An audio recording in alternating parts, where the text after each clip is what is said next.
बहुत समय पहले की बात है। एक राज्य में एक महान शक्तिशाली राजा रिचर्ड शासन करता था। राजा रिचर्ड बहुत ही क्रोधी एवं घमंडी थे। राजा रिचर्ड की एक बेटी थी जिसका नाम एलिजाबेथ था। उसको अपनी बेटी एलिजाबेथ पर बहुत गर्व था, जिसके ऊपर एक शाही परिवार में जन्मे लोगों की तरह एक जन्म चिन्ह था। एलिजाबेथ दिखने में बहुत ही सुंदर और नेक दिल थी। वो हमेशा दूसरों की मदद करती थी। एक दिन राजा रिचर्ड ने कहा, मेरी सुंदर बेटी, जल्द ही मैं तुम्हारी एक शाही परिवार में शादी कर दूंगा और तुम उस राज्य की रानी बन जाओगी और तुम मुझे बहुत गौरवान महसूस करवाओगी। पापा, मुझे शादी नहीं करनी है। ऐसा कहकर एलिजाबेथ अपने कमरे में चली जाती है। एलिजाबेथ उनके राज्य में एक साधारण लड़के एडन से प्यार करती थी। एडन बहुत गरीब था, लेकिन उसका मन बहुत साफ था और उसी वजह से एलिजाबेथ उससे प्यार करती थी। अपने पापा की बात सुनकर एलिजाबेथ छुपकर एडन से मिलने गई और उसने एडन से कहा, एडन, चलो हम शादी कर लेते हैं, नहीं तो पापा मेरी शादी कहीं और कर देंगे। ओह, लेकिन तुम्हारे पापा को पता चला तो वो हमें मार देंगे। तो क्या होगा, दोनों साथ में मर जाएंगे। एलिजाबेथ और एडन शादी कर लेते हैं और आखिरकार ये बात राजा को पता चल जाती है। राजा क्रोधित होकर, मेरी अपनी बेटी ने मेरे साथ धोखा किया। पहरेदारों, उनको पकड़कर अभी के अभी मेरे सामने पेश किया जाए। जो आज्ञा महाराज। पहरेदार एडन और एलिजाबेथ को पकड़कर राजा के सामने लेकर आता है। उन्हें देखकर राजा उन दोनों को बंदी बनाने को कहता है।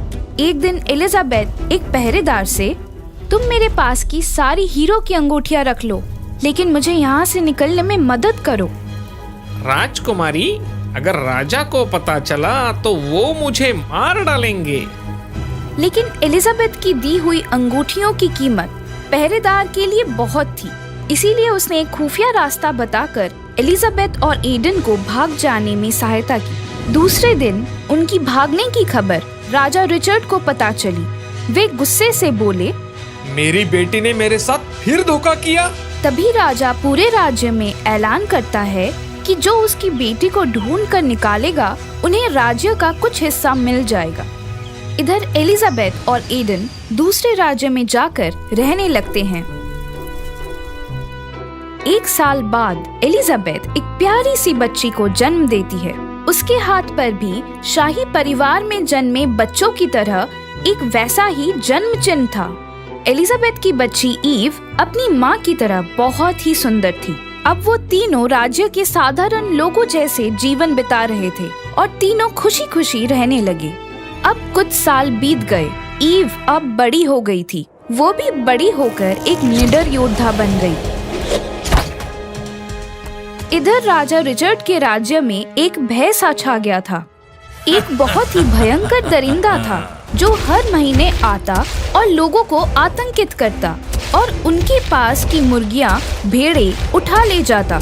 तभी राजा रिचर्ड, एक ऐलान किया जाए, जो भी इस दरिंदे को ढूंढकर निकालेगा उसे बड़ा इनाम दिया जाएगा। कई सारे लोगों ने कोशिश की, लेकिन कोई भी उस शक्तिशाली दरिंदे से मुकाबला नहीं कर पाया। ऐसे ही दिन बीत रहे थे। राजा रिचर्ड के राज्य के लोगों को दरिंदे ने बहुत ही परेशान कर रखा था। अब राजा रिचर्ड भी बहुत ही परेशान हो गए।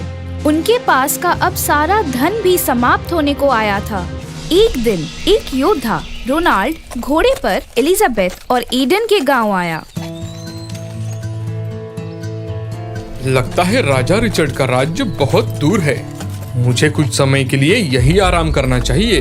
वो कुछ गडेरियों के पास गया और उन गडेरियों ने रोनाल्ड का बहुत अच्छे से स्वागत किया। हमारा खाना बहुत सादा है हुजूर। लेकिन रोनाल्ड के विनम्र और दोस्ताना व्यवहार ने उनको जल्द ही सहेज कर दिया।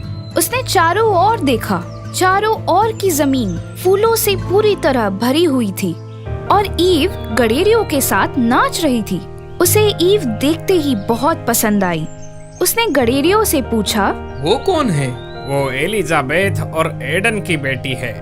रोनाल्ड ने उसे ध्यान से देखा तो वो कड़ी धूप में भी चमक रही थी। जल्द ही अंधेरा हो गया और तारे चमकने लगे।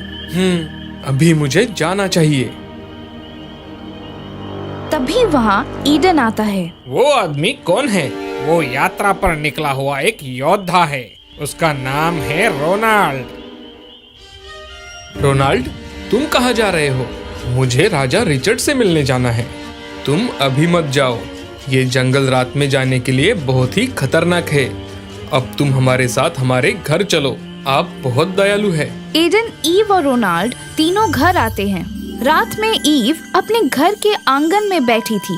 तभी रोनाल्ड भी उसके पास आकर बैठा और दोनों में बातों बातों में दोस्ती हो गई। थोड़ी देर बाद रोनाल्ड घर में जाकर सो गया। जब ईडन ने रात में घर में देखा तो ईव घर पे नहीं थी। घर के बाहर से उसकी आवाज सुनकर रोनाल्ड भी जग गया और ईव को ढूंढने गया। जब उसने देखा कि ईव पर एक शेर ने हमला किया है और ईव बहुत ही बहादुरी से उस शेर से मुकाबला कर रही थी, ये नजारा देखकर रोनाल्ड दंग रह गया और उन दोनों ने अपनी होशियारी से शेर को मार गिराया। रोनाल्ड ईव को घर लेकर आया। उसे घर में देखकर एलिजाबेथ और ईडन बहुत खुश हो गए। तुम्हारा बहुत बहुत धन्यवाद रोनाल्ड। रोनाल्ड और ईव को एक दूसरे से प्रेम हो गया। तुम राजा रिचर्ड के राज्य में क्यों जा रहे हो? उस दरिंदे को ढूंढने और वहाँ के नागरिकों को उससे आजाद करने के लिए। चलो, मैं भी तुम्हारे साथ चलती हूँ। नहीं, मैं अकेला जाकर देखता हूँ। और हाँ, मैं तुम्हें वचन देता हूँ, मैं जरूर तुम्हारे पास वापस लौट आऊंगा। नहीं, मैं भी तुम्हारे साथ चलूंगी। आखिर रोनाल्ड को ईव को साथ लेकर जाना ही पड़ा। रोनाल्ड और ईव दोनों राजा रिचर्ड की राज्य की ओर निकल पड़े। उन्हें जंगल में दरिंदे की आवाज सुनाई दी और इन दोनों को देखते ही दरिंदा बाहर आ गया। रोनाल्ड और ईव ने बहुत होशियारी से उसे नीचे गिराकर बंदी बनाया और राजा रिचर्ड के पास ले गया। उनकी होशियारी देखकर राजा रिचर्ड बहुत खुश हो गया। उसने रोनाल्ड और ईव को दिल से धन्यवाद दिया। तभी राजा को ईव के हाथ पर एक जन्म चिन्ह दिखाई दिया, जो कि बिल्कुल उसकी बेटी एलिजाबेथ के हाथ पर था। बेटी, आपका नाम क्या है? क्या आप अपने माता पिता को यहाँ बुला सकती हो?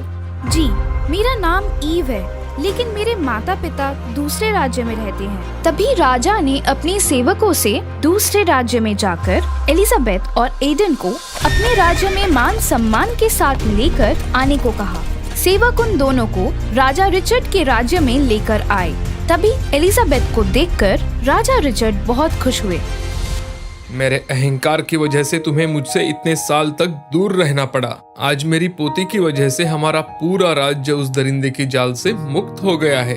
अब राजा ने अपनी राजगद्दी पर ईव को बिठाकर उन सब के साथ खुशी खुशी रहने लगे। थोड़े दिन बाद ईव और रोनाल्ड की शादी हो गई। अब उनका पूरा परिवार हंसी खुशी रहने लगा। ईव और रोनाल्ड की होशियारी की वजह से उन्होंने राजा रिचर्ड के शासन में बहुत बदलाव किए और लोग भी उन बदलावों को देखकर बहुत खुश हो गए। बहुत समय पहले की बात है। बगदाद में सुल्तान नाम का एक लड़का रहता था, जिसने अपना बचपन जगह जगह घूमकर बिताया था। उसके माता पिता बचपन में ही गुजर गए थे और उसे अपने जीवन को आगे बढ़ाने के लिए बहुत संघर्ष करना पड़ रहा था। इस वजह से वह कई बार निराश होकर समुद्र के किनारे जाकर बैठ जाता था। एक दिन वह समुद्र के किनारे बैठा हुआ था और सोच रहा था कि काश उसके साथ कोई ऐसा चमत्कार हो जिससे कि वह सबसे अमीर आदमी बन जाए और अपने जीवन को चलाने के लिए इधर उधर ना भटकना पड़े। यह सोचकर वह ऊपर वाले से विनती करने लगा और फिर वो चुपचाप वहाँ बैठ गया। कुछ देर बाद समुद्र की लहरों में से एक सुंदर सा कांच का बोतल उसके पास बहते हुए आया। उस बोतल पर एक ढक्कन लगी हुई थी और उसके अंदर एक कागज थी जिस पर कुछ लिखा हुआ था। सुल्तान ने बोतल का ढक्कन खोला। जैसे ही उसने ढक्कन खोला, उसके अंदर से एक जिन बाहर आया। सुल्तान रेत पर गिर गया।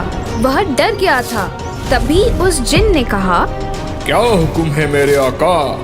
मैं आज से आपका गुलाम हूँ। मैं आपका तब तक गुलाम रहूंगा जब तक मैं आपकी 3 ख्वाहिशें पूरी नहीं कर देता। मैं आपकी 3 ख्वाहिशें पूरी कर सकता हूँ। जिन की बात सुनकर सुल्तान समझ चुका था कि उसे एक ऐसी चीज मिल चुकी है जो उसकी ख्वाहिशों को पूरा कर सकती है। उसने जिन से कहा, अच्छा, क्या तुम मेरी ख्वाहिशों को पूरा कर सकते हो? जी हाँ, लेकिन मैं आपकी सिर्फ 3 ख्वाहिशें ही पूरी कर सकता हूँ। सुल्तान ने अपना पहला ख्वाहिश मांगा। ठीक है, तो मैं सबसे पहले ये चाहता हूँ कि तुम मेरे लिए एक ऐसा घर बनाओ जो दुनिया में सबसे बेहतरीन हो, जिसे देखकर हर एक इंसान की आंखें फटी की फटी रह जाए। इसके बाद वो जिन गोल गोल घूमने लगा। देखने में ऐसा लग रहा था कि कोई बवंडर आ गया हो और वह सुल्तान को लेकर दूसरी जगह पहुंच गया। रुककर जिन ने सुल्तान से पूछा, क्या यह जगह आपके घर के लिए सही है आका? जिन सुल्तान को ऐसी जगह ले गया जो उसके घर के लिए बहुत ही बेहतरीन थी। उस जगह को देखकर सुल्तान ने जिन से कहा, ये जगह मुझे बहुत ही अच्छी लग रही है। हाँ, यहाँ बना सकते हो तुम मेरा घर। सुल्तान के ऐसे कहते ही उस जगह पे जबरदस्त बिजली कड़कने लगती है और देखते ही देखते वहाँ एक घर बनने लगा। कुछ देर बाद सुल्तान का घर पूरी तरह से तैयार था। ऐसा हो जाने के बाद जिन ने सुल्तान से कहा, मेरे आका, आपकी एक ख्वाहिश पूरी हो चुकी है। अब बस आपके पास 2 ख्वाहिशें ही बाकी है। आप चाहो तो तुरंत उन 2 ख्वाहिशों को भी मांग सकते हो। नहीं नहीं, अभी नहीं, मैं तुमसे बाद में सोचकर कोई ख्वाहिश मांगूंगा। अब सुल्तान के पास अपना महल था जिसमें वह बड़े आराम से रहने लगा। अब उसके पास नौकर, नौकरानी और खाना बनाने के लिए बेहतरीन रसोइये भी थे। अब सुल्तान सोचने लगा कि उसे दूसरी ख्वाहिश क्या मांगनी चाहिए। ये सोचकर वो बाजार की ओर चला गया।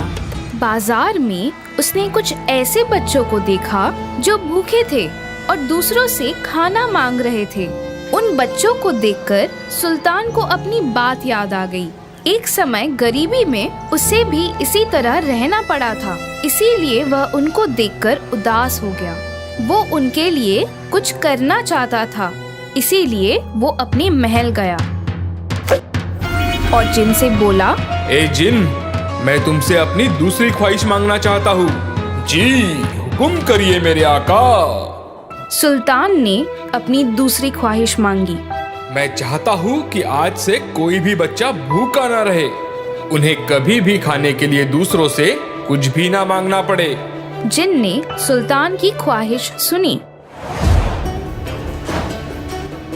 और उसने उसे पूरा कर दिया। सुल्तान की ख्वाहिश को पूरा करने के बाद जिन ने उससे कहा, मेरे आका, आपकी 2 ख्वाहिशें पूरी हो चुकी है। अब आपके पास सिर्फ और सिर्फ एक ही ख्वाहिश बाकी है। क्या आप उसे अभी पूरा करना चाहते हो? नहीं, मैं अपनी तीसरी ख्वाहिश भी सोचकर ही बताऊंगा। अब सुल्तान खुश था कि अब उसके पास अपना खुद का महल था और बच्चों को अब से भूखा नहीं रहना पड़ता था। कुछ दिनों बाद सुल्तान को इस बात की याद आई कि उसकी तीसरी ख्वाहिश बाकी है, लेकिन वो ये भी सोच रहा था, अगर वो तीसरी ख्वाहिश मांग लेता है तो उसके बाद क्या होगा? क्या वो जिन चला जाएगा या इसके अलावा कुछ और भी होगा? अब सुल्तान यही सोच रहा था कि इसके आगे क्या होने वाला है। तभी उसे याद आया कि उस कांच की बोतल में एक कागज थी जिस पर कुछ लिखा हुआ था।